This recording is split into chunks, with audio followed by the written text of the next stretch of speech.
베드로후서 3장 1절에서 7절까지 말씀입니다. 사랑하는 자들아, 내가 이제 이 둘째 편지를 너희에게 쓰노니 이 둘로 너희 진실한 마음을 일깨워 생각하게 하여 곧 거룩한 선지자의 예언한 말씀과 주 되신 구주께서 너희의 사도들로 말미암아 명하신 것을 기억하게 하려 하노라. 먼저 이것을 알지니 말세에 기롱하는 자들이 와서 자기의 정욕을 좇아 행하며 기롱하여 가로되 주의 강림하신다는 약속이 어디 있느냐? 조상들이 잔 후로부터 만물이 처음 창조할 때와 같이 그냥 있다 하니 이는 하늘이 옛적부터 있는 것과 땅이 물에서 나와 물로 성립한 것도 하나님의 말씀으로 된 것을 저희가 불어 잊으려 함이로다. 이로 말미암아 그때 세상은 물에 넘침으로 멸망하였으되 이제 하늘과 땅은 그 동일한 말씀으로 불사르기 위하여 간수하신 바 되어 경건치 아니한 사람들의 심판과 멸망의 날까지 보존하여 두신 것이니라. 아멘. 기도하겠습니다. 사랑이 많으신 아버지, 감사합니다. 오늘도 이 시간에도 하나님의 말씀을 듣기를 원합니다. 우리의 마음이 온전히 하나님을 향하게 하여 주시고 하나님의 말씀이 우리에게 들려올 때에 우리가 온 마음을 열고 그 말씀을 받게 하여 주시옵소서. 우리 눈과 귀를 열어주시고 그 말씀을 청종케 하여 주시며 하나님의 말씀 속에서 우리를 향한 하나님의 뜻을 발견하게 하여 주시옵소서. 아버지 하나님, 그 말씀이 우리의 영혼을 맑게 하고 우리 앞길을 비추며 우리의 삶을 살찌우는 그 생명의 양식이 되게 하여 주시옵소서. 하나님 아버지, 성령으로 충만케 하여 주시옵시고 이 시간도 우리가 온전히 하나님의 말씀을 들으며 하나님의 말씀대로 산 결심과 결단하는 시간이 되게 하여 주시옵소서. 예수 그리스도 이름으로 기도하옵나이다. 아멘. 네, 우리가 베드로후서 3장 내용 오늘 본문을 읽었습니다. 그런데 이 전체 베드로후서 3장 말씀을 한번 살펴보면 베드로가 주님이 오실 날을 바라보며 마지막 권면을 하는 듯한 느낌을 줍니다. 실제로 베드로후서가 3장이 마지막 장이기도 하고요. 주님께서도 세상의 마지막이 다가올 때를 대비한 말씀을 제자들에게 해주셨고 또 사도들도 마찬가지로 그때에 일어날 일에 대해서 경고를 하고 있습니다. 성도는 항상 주님이 오실 때를 염두에 두며 살아갑니다. 그 때를 대비하는 하나님의 말씀을 늘 마음에 잘 새겨야 됩니다. 오늘도 그와 같이 우리가 마음에 새겨야 될 말씀드린 것입니다. 오늘 본문 1절을 보면 베드로 전후서를 통해서 의도했던 것이 무엇인지를 말해주고 있음을 알 수 있습니다. 1절에 보면 사랑하는 자들아, 내가 이제 이 둘째 편지를 너희에게 쓰노니 이 두 편지로 너희의 진실한 마음을 일깨워 생각나게 하여 라고 했습니다. 두 편지, 베드로 전서와 베드로 후서를 말합니다. 그래서 이 베드로 전후서를 보내는 이유를 여기 1절에서 또 그 2절에서 알 수가 있습니다. 베드로 전서에서 우리의 구원이 얼마나 값지고 영광스러운 것인가, 얼마나 보배로운 것인가에 대해서 베드로는 늘 강조를 했습니다.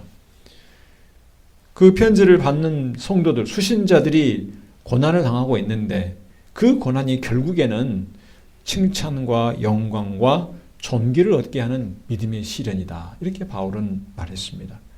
그리고 베드로 후서에서는 성도가 주님이 오실 그날을 기다리면서 세상을 살아가면서 믿음에 더해야 될 것이 무엇인가?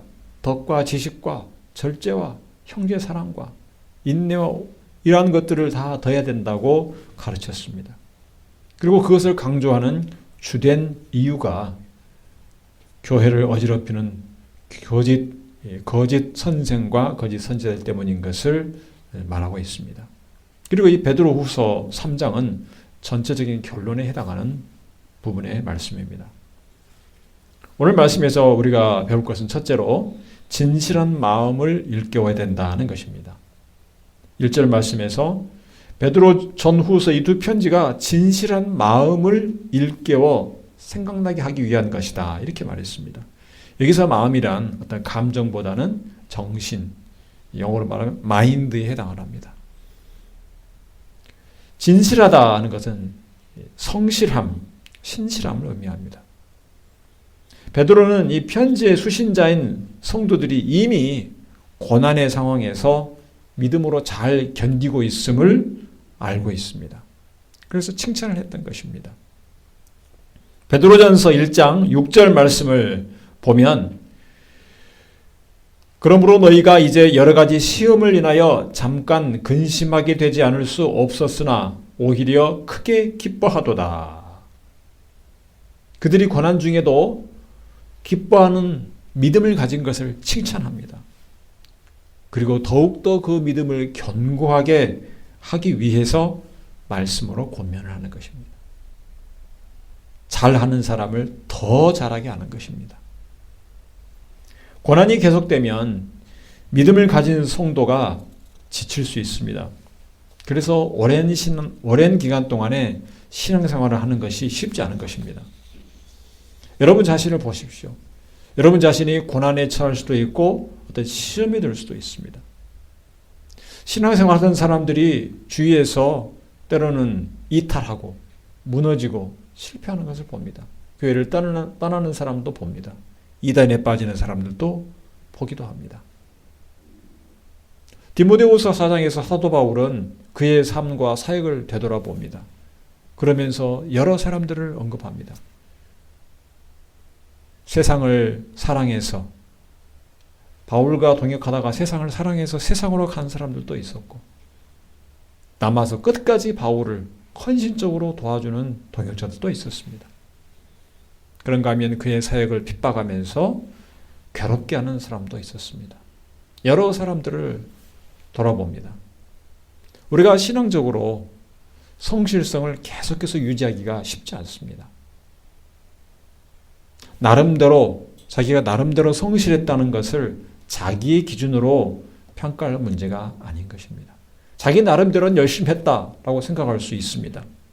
그러나 그 진실함이, 성실함이 자기에게만 향하는, 자기 스스로만 평가하는 그러한 진실함이 되어서는 안 될 것입니다. 오직 살아계신 하나님에 대한 진실함이 있어야 됩니다. 하나님께서 인정하시는 성실함이 있어야 되는 것입니다. 그것은 바로 마음을 다해, 온 마음을 다해 하나님을 사랑하는 것입니다. 그것이 바로 신앙적인 성실성입니다. 적당히 하나님도 사랑하고 세상도 사랑하는 것으로는 하나님 앞에 성실성을 가지고 신앙생활을 할 수가 없습니다. 우리는 하나님이 기뻐하시는 신앙적인 진실함, 성실함이 있어야 될 것입니다. 베드로는 이러한 성도의 진실한 마음을 일깨운다고 했습니다. 일깨운다. 예수 그리스도를 믿고 열심을 가지고 신앙생활할 때가 있습니다. 처음 그 기쁨과 은혜가 넘쳐서 신앙생활할 때도 있고 나중에 어떤 하나님께 은혜를 받아서 정말 하나님 앞에 헌신하는 마음을 가지고 즐겁게 신앙생활할 때도 있었을 것입니다. 그러나 때로 우리가 낙심하기도 하고 절망에 빠질 때도 있습니다. 고난과 핍박 중에 마음이 상하고 많은 세상의 어려움 중에 지치고 피곤한 사람들도 있습니다. 그리고 세계 여러 곳에는 북한 성도들을 비롯해서 이슬람 국가에서 고난 중에 하루하루 목숨의 위협을 느끼면서 이렇게 신앙생활하는 분들도 있습니다. 모두가 다 예수 그리스도 안에서 귀한 형제요 자매들인 것입니다. 여러분, 하나님을 향해서 마음을 다해서 사랑하고 열심을 다하고 있는지 돌아보시기 바랍니다. 여러분 자신의 신앙적인 성실성, 진실한 마음이 일깨워지도록 기도해야 될 것입니다. 하나님 앞에 마음을 다하지 못한 것은 없었는가? 또 고난 중에 지친 성도들을 위해서도 기도해야 됩니다. 그들이 하나님 앞에서 진실한 신앙, 성실함을 다시 회복할 수 있도록 기도해야 될 것입니다. 또한 두 번째로 선지자와 사도들의 말씀을 기억하게 해야 됩니다. 22절 말씀을 보면 곧 거룩한 선지자들이 예언한 말씀과 주 되신 구주께서 너희의 사도들로 말미암아 명하신 것을 기억하게 하려 하노라. 우리가 신앙적인 성실성을 유지하지 못하는 이유 중에 하나는 하나님의 말씀을 자주 잊어버리기 때문에 그렇습니다. 하나님의 말씀. 하나님께서 세우신 선지자들과 사도들을 통해서 하나님께서 말씀을 주셨는데 그 말씀을 지극히 높으신 하나님의 권위 있는 엄중한 말씀으로 받아야 됩니다. 그 말씀을 소홀히 하면 안 됩니다. 그런데 우리가 현재 이 세상을 살아가면서 지금 눈앞에 닥쳐진 상황과 내게 있는 그런 문제들에 집중하다 보면 잊고 있는 말씀들이 있습니다. 그 말씀들을 우리가 늘 들어야 됩니다. 새로운 마음으로 새롭게 들어야 됩니다. 당연하게 받아들이지 마시고 말씀들이 지금 내게 무엇을 말씀하고 있는가 생각하면서 말씀을 들어야 됩니다. 그 말씀들을 여러분의 현재 상황에 적용하면서 새롭게 그 의미를 깨닫도록 힘써야 할 것입니다. 그런데 그 말씀들을 왜곡하고 방해하는 세력들이 있습니다. 그래서 그 말씀의 의미가 때로는 흐려질 수 있고 왜곡이 될 수 있습니다. 그래서 계속 반복해서 하나님의 말씀을 들어야 됩니다. 우리의 기억은 완전하지 않습니다. 살아가면서 내가 분명히 옳게 기억했다고 생각했는데 잘못 기억한 것들이 있습니다. 과거에 어떤 일을 한 거랄지 이런 거. 그래서 자기의 기억을 완전히 실력하기가 쉽지 않습니다. 우리가 하나님의 말씀을 듣고 깨닫고 은혜 받을 때는 잘 알았는데 시간이 지나면서 잊어버린 말씀도 있습니다. 나중에서야 그때 그 말씀들을 내가 깊이 깨달았지라고 돌이켜보는 것입니다. 세상의 수많은 지식과 말들과 그런 홍수 속에서 거짓된 가르침 속에서 하나님의 말씀의 진리를 굳게 붙잡으려면 우리가 시간을 내야 됩니다. 수고를 해야 됩니다. 열심을 다하고 말씀을 가까이 해야 하기를 힘써야 되는 것입니다. 그래서 우리가 하나님의 말씀을 날마다 큐티, 조용한 경건의 시간을 갖기도 하고 말씀을 통독하면서 신구약 전체를 최소 1년에 한 번 읽어나가는 그러한 것을 하는 것입니다. 훈련을 하는 것입니다. 전체적으로 알아야 되고 한 말씀을 가지고 깊이 묵상도 할 수 있어야 됩니다. 베드로는 강조했습니다. 하나님의 말씀, 이 복음은 교묘히 만들어낸 이야기가 아니다. 성령의 감동을 받은 하나님의 사람들, 하나님의 종들이 기록한 것이다. 그래서 이 말씀들은 바로 하나님의 말씀이다 하는 것을 강조했고 우리도 그 말씀을 마음에 새겨야 됩니다. 요즘 뉴스 보면 AI 이야기가 많이 나오죠. 대통령부터 시작해서 온 나라가 우리나라의 다음 세대를 먹여 살릴 산업으로 말하고 있기 때문에 뉴스에 계속해서 자주 등장합니다. 그런데 이 AI가 인공지능이 진짜와 같이 보이는 그런 사진과 영상을 만들어냅니다. 이제 과거에 보면 영화나 보면 컴퓨터로 이렇게 프로그램을 통해서 영화에서 실제와 비슷한 영상, 우주 공간이랄지 이런 공간들을 비슷한 영상을 만들었던 것을 우리가 자주 보았습니다. 근데 지금은 그런 전문적인 프로그램이나 전문가들이 아니더라도 일반 사람들이 손쉽게 그런 영상을 만드는 시대가 된 것입니다. 무엇이 문제이고 무엇이 실제이고 무엇이 인공지능이 만든 가짜인지를 구별하는 것이 이제 큰 문제가 되는 시대가 되었습니다. 지금 거짓을 구별해내는 기술이 따라가지 못합니다. 너무나 기술 발전이 빠르기 때문에 그래서 걸러내기가 쉽지 않습니다. 기술은 도구에 불과합니다. 우리가 그것을 사용할 때 어떤 공장 자동화나 인공지능 AI 프로그램을 이용해서 공장을 자동화하고 최적화하고 또 업무에 도움을 받을 수 있습니다. 우리 생활에 많은 편리함을 가져다 줄 수도 있습니다. 그러나 이 기술, 과학기술, 인공지능은 인간의 욕망의 분출구가 될 수도 있습니다. 앞으로 진짜가 무엇인지 구별하기 힘든 그런 시대가 올 것입니다. 가치관의 혼란을 겪는 시대가 옵니다. 내가 생각하는 것이 과연 맞는지, 인간의 존재 자체를 생각을 다시 하게 되는 그런 시대가 오고 있습니다. 이 세상에서 진리를 무엇으로 분별할 수 있겠습니까? 하나님의 말씀으로 분별해야 됩니다. 하나님의 말씀으로.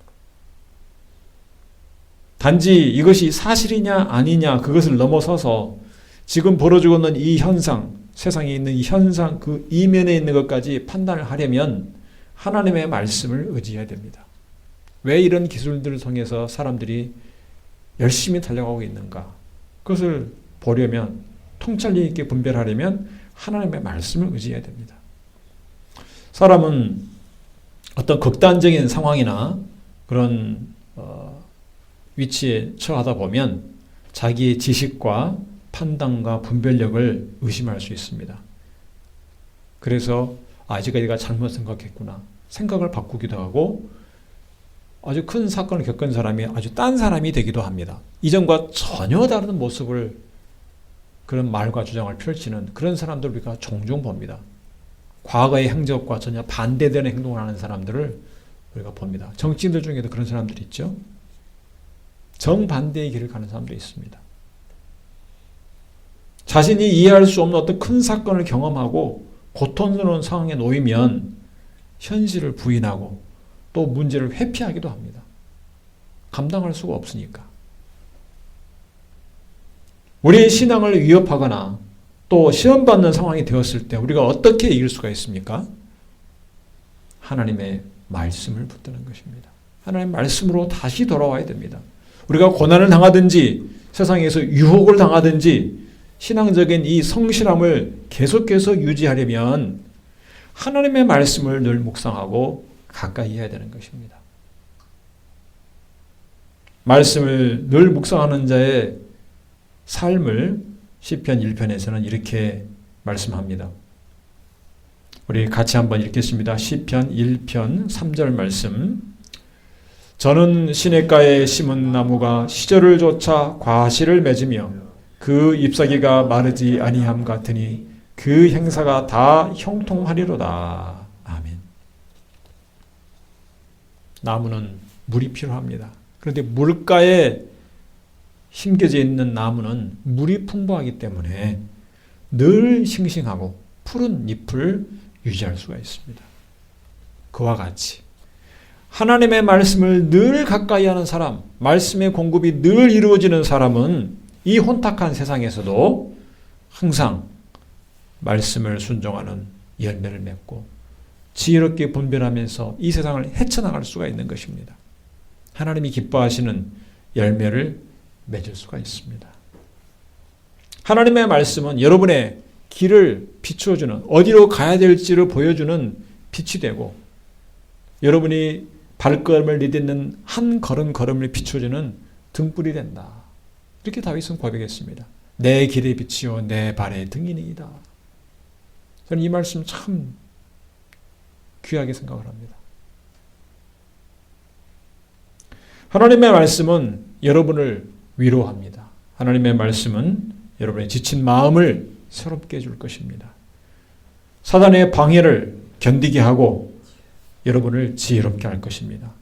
하나님의 은혜를 깨닫게 하고 믿음의 선한 싸움을 싸우도록 여러분을 인도할 것입니다. 세 번째로 믿음으로 주님의 재림을 기다려야 됩니다. 우리가 성실한 신앙생활을 유지하고 말씀을 늘 가까이 하는 것, 그 삶을 하면서 우리가 이제 믿음으로 살아야 되는 것입니다. 이 베드로가 경고한 것은 특히 이 주님의 재림을 부인하면서 조롱하는 자들에 대해서 경고했습니다. 오늘 말씀 3절, 4절 말씀을 보면 먼저 이것을 알지니 말세에 조롱하는 자들이 와서 자기의 정욕을 따라 행하며 조롱하여 이르되 주께서 강림하신다는 약속이 어디 있느냐. 조상들이 잔 후로부터 만물이 처음 창조될 때와 같이 그냥 있다 하니. 세상에 대한 하나님의 심판은 분명하게 예정이 되어 있습니다. 말씀에 의해서. 사단은 그 심판을 피할 수가 없다는 것을 알고 있습니다. 사단은 그 때가 되기 전에 성도들을 미혹합니다. 마치 심판이 없는 것처럼 끊임없이 성도들을 미혹하고 시험합니다. 그 하나가 조롱하는 것입니다. 믿음으로 사는 것을 어리석다고 말합니다. 심판이 오기 전까지는 그것이 상당히 위협적입니다. 성도들에게. 지금 이 시대를 살아가면서 성도들이 근신하며 믿음을 지키며 욕심을 따라 사는 것을 경계하느라고 고생고생 할 때 옆에서 그것이 다 헛되다고 조롱을 하는 것입니다. 그런 말들을 들으며 우리는 처음 몇 번은 버틸 수 있습니다.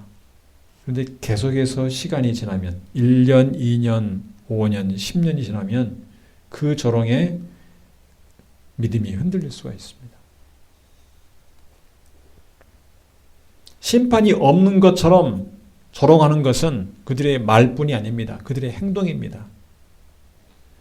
그들은 심판이 없다는 것을 마치 보여주기라도 하듯이 자기들의 마음대로 행합니다. 세상을 즐기고 마음껏 죄를 짓습니다. 그러면서도 아무렇지도 않은 것을 보여줍니다. 믿음을 가진 성도가 언제 낙심을 하는가? 악인들이 성공하는 것을 볼 때. 믿는 사람들은 고난 중에 열심히 신앙생활을 하지만 세상에서 성공하는 것 같지 않고 오히려 불신자들이 악인들이 성공하는 것을 볼 때에 마음에 상심합니다. 시편에도 그런 내용들이 있습니다. 불의한 자들의 그 성공을 보고 낙심하였다. 그런 고백들이 있습니다.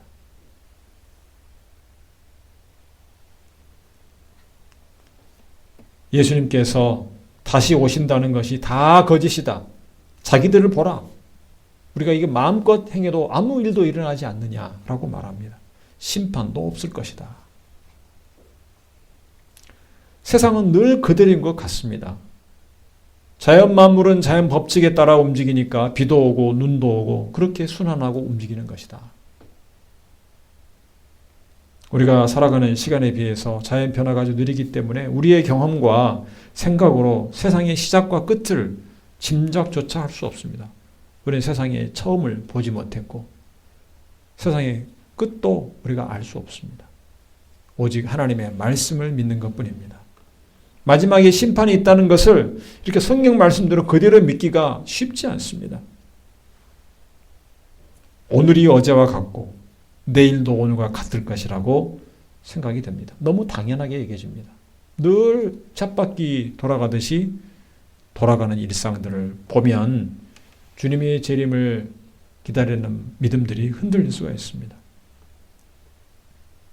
지난 코로나 세계적인 위기 때 사람들은 곧 세상이 망할 것처럼 말을 했습니다. 그런데 시간이 지나고 수습이 되고 벌써 이제 몇 년 지나가다 보니까 그것은 또 과거에 있었던 큰 어떤 그런 전염병의 사건과도 같구나. 다시 이런 마음들이 들기 시작합니다.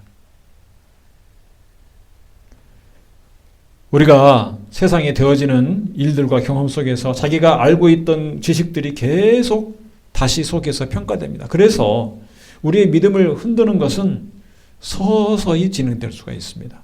여러 가지 사건과 경험들을 쌓이고 쌓이다 보면 믿음이 나중에 흔들릴 수가 있는 것입니다. 그래서 믿음은 늘 선택입니다. 선택. 왜 선택인가? 하나님을 택할 것인가?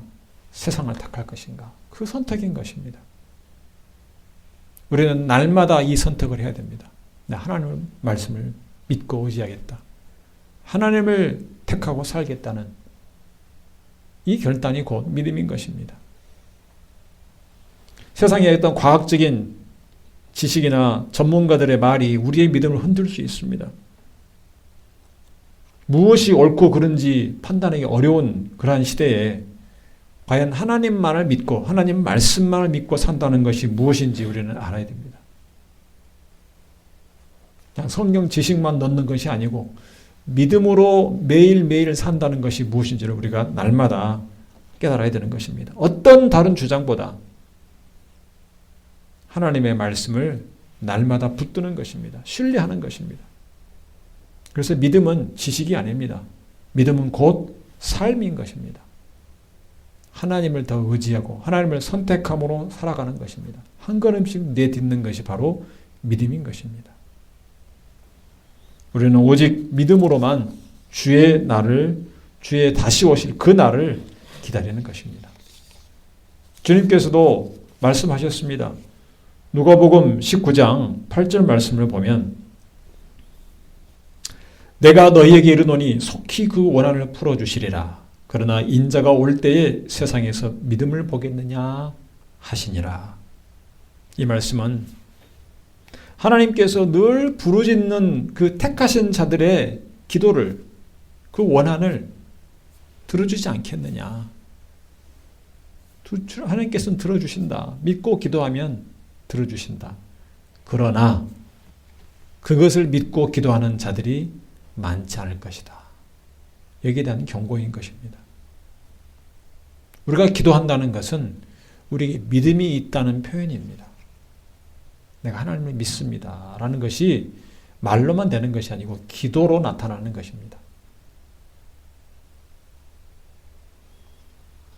오늘 본문 6절에 노아 시대의 홍수 심판을 언급하고 있는 것을 볼 수 있습니다.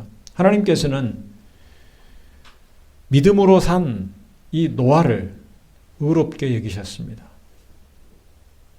노아는 한 번도 경험하지 못했고 본 적도 없는 일에 대해서 하나님의 경고의 말씀을 들었습니다. 세상을 덮는 큰 물의 심판이 있을 것이다. 그것을 노아는 믿었습니다. 하나님을 믿기 때문에 그렇습니다.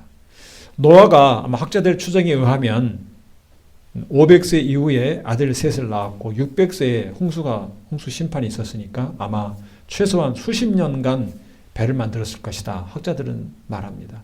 그 수십 년간 배를 만들면서 노아가 무슨 생각을 했을까요? 그때 어떤 일이 일어났겠습니까?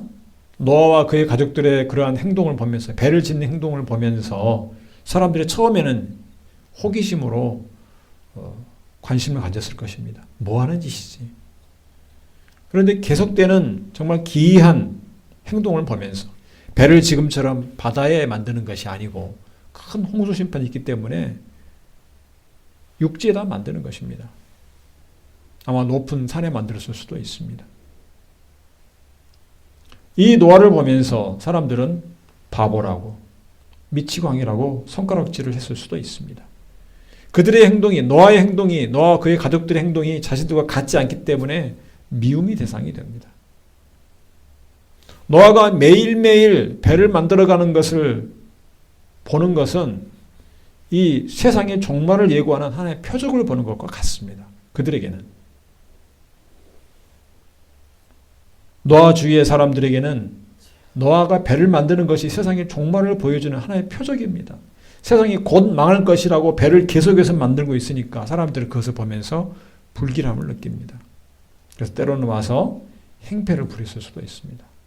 수십 년 동안 배를 만들고 있으니까. 와서 조롱도 했을 것입니다. 지금 몇십 년째냐? 심판이 어디 있느냐? 10년, 20년이 돼도 이 심판이 없는데 언제까지 만들 것이냐? 조롱을 했을 것입니다.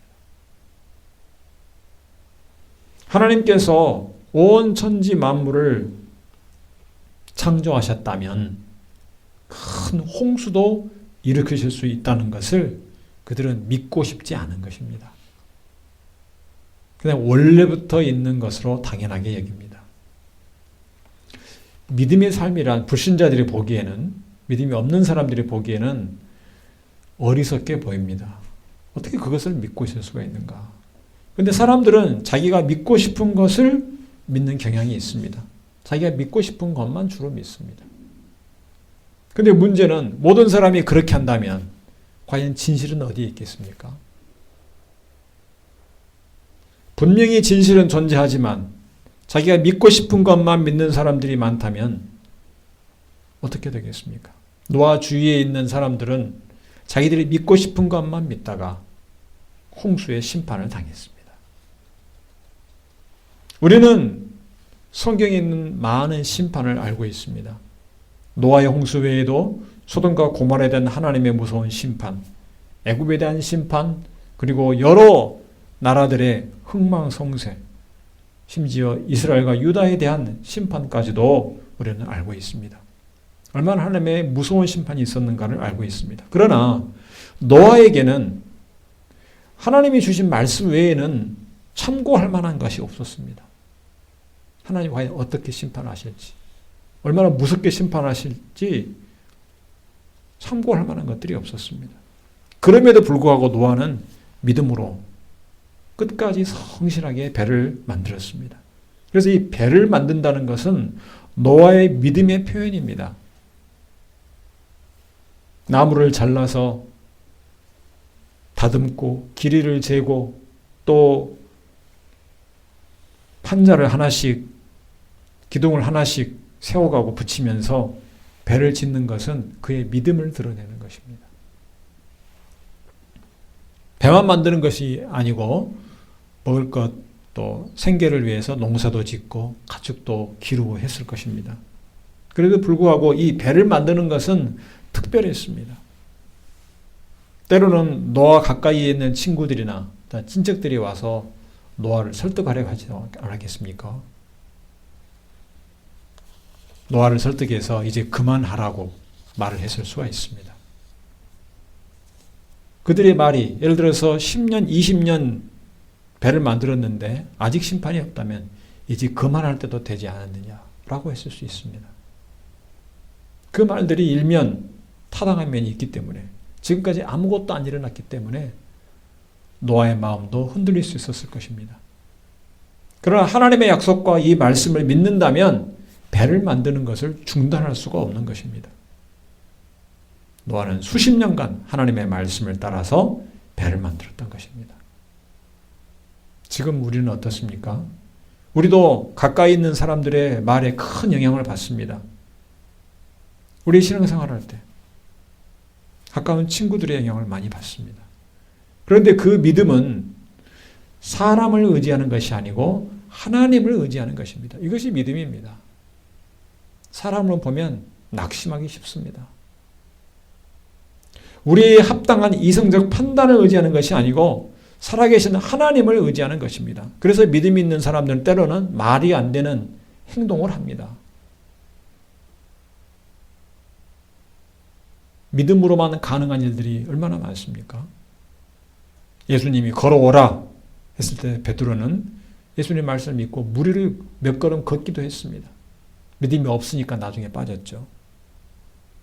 믿음으로 하나님의 말씀에 따라 이스라엘 백성들이 언약궤를 메고 요단강에 들어갈 때 그 요단강에 물이 갈라졌던 것입니다. 믿음이 없는 사람들이 보기에는 참으로 어리석게 보이는 일들을 믿음을 가진 사람들이 행합니다. 우리가 어떤 일들을 믿음으로 계속해서 해나갈 때 5년, 10년 하면 우리가 많이 했다고 생각을 합니다.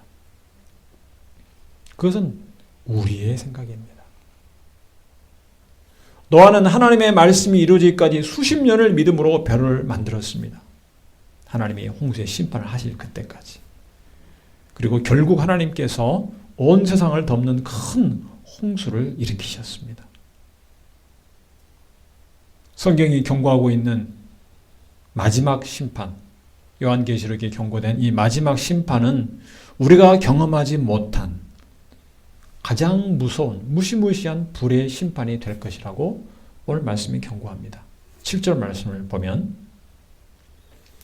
이제 하늘과 땅은 그 동일한 말씀으로 불사르기 위하여 보호하신 바 되어 경건하지 아니한 사람들의 심판과 멸망의 날까지 보존하여 두신 것이니라. 믿음을 가진 사람들을 조롱했던 자들의 주장, 하늘과 땅이 그대로 있지 않느냐라는 것은 오늘 7절 말씀처럼 하나님께서 아직 기다려 주시는 것입니다. 심판대까지 보존하여 두신 것이라고 했습니다. 하나님의 심판을 믿고 그 날을 대비하며 믿음으로 사는 것이 오히려 지혜인 것입니다. 눈에 보이지 않고 손에 잡히는 것 없어도 믿음만을 가지고 살아가는 것이 성도들의 삶입니다. 하나님께서 우리 성도들을 천국에 들여보시는 그 날이 언제인지 알 수가 없는 상태에서도 우리는 여전히 믿음을 가지고 기도하면서 살아가야 됩니다. 성도 여러분, 여러분의 믿음을 조롱하는 불신자들이 있을 것입니다. 왜 그런 말이 안 되는 것을 믿고 살아가느냐? 베드로가 편지를 쓸 때에도 그런 자들이 많이 있었고 노아가 배를 만들 때에도 그런 자들이 많이 있었습니다. 그러나 하나님의 말씀은 이루어졌고 또 이 말씀대로 앞으로도 이루어질 것입니다.